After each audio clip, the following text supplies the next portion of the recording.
Зур бәхетләр сызганып эшкә бирелгәннән килә. Ах, оят, хурлык, түбәнлекләр иренгәннән килә. И сабыйлар, эшләгез сез. Иң мөкатдәс нәрсә эш. Эш агачы һәр вакытта бик юмарт китерер җимеш. Яшьлегеңдә күп тырышсаң, эшкә бирсәң чын күңел, каршыларсың картлыгыңны бик тыныч һәм бик җиңел. Мәкаль булып киткән бу юлларның авторы сөекле Тукайыбыз балаларны эшкә өйрәнеп үсәргә, тырыш булырга чакырып, күп кенә әсәрләр яза. Эш беткәч уйнарга ярый шигырендә дә тырышып укырга куша. Тукайның бу әсәрен балалар бик яратып укыйлар. Аның буенча эшләнгән мультфильмда карап туймыйлар. Биектау районы Айбаш гомуми урта белем бирү мәктәбенең 10нчы сыйныф укучысы Зиннатуллин Зөлфәт тә Бөек Тукайның 130 еллыгына багышланган мастер-класс конкурсына эш беткәч уйнарга ярый әсәренә күренешне, кисү, көйдерү технологиясе кулланып, фанерага ясарга уйлады. Зөлфәт рәсем төшерергә дә оста, технология дәресләренә алган күнекмәләре дә бар. Беренче этапта әсәрләрне барлап, эш өчен күренеш сайлаганнан соң эскиз эшләде. Татар орнаментлары кулланып, рәсем ясады.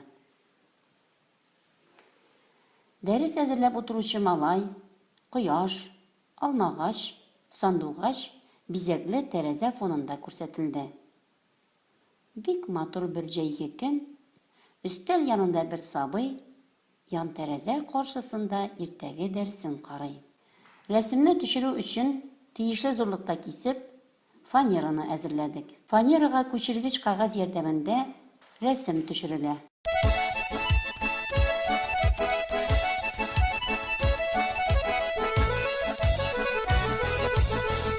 Рәсем контурлары штрих җайламасы белән көйдерелә.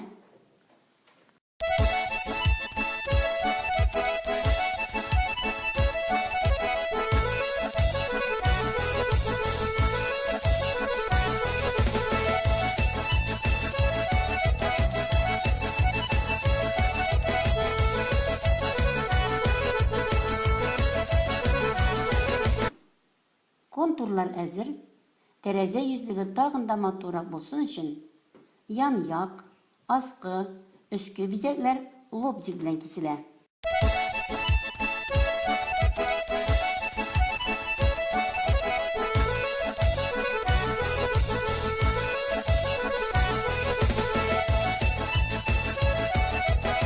Рәсемне буяу башлана.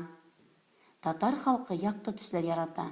Шуңа күрә ачык яшел, кызыл, сары һәм башка төрле буяулар кулланыла.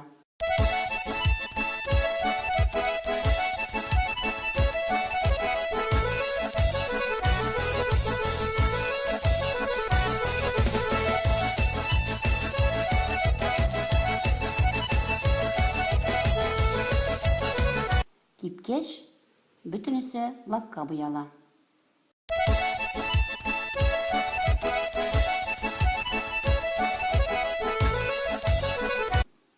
Эшләнмә әзер. Тукайга, аның иҗатына булган мәхәббәт һәм ихтирамны шушы эшебез белән дә раслыйбыз.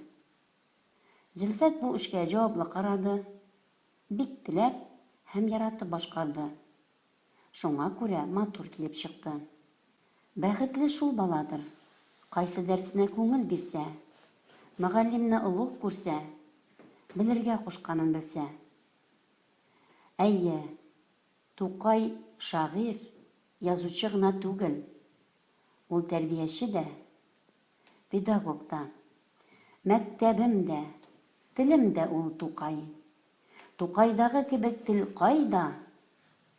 1000 елдан соң да бер синең илем.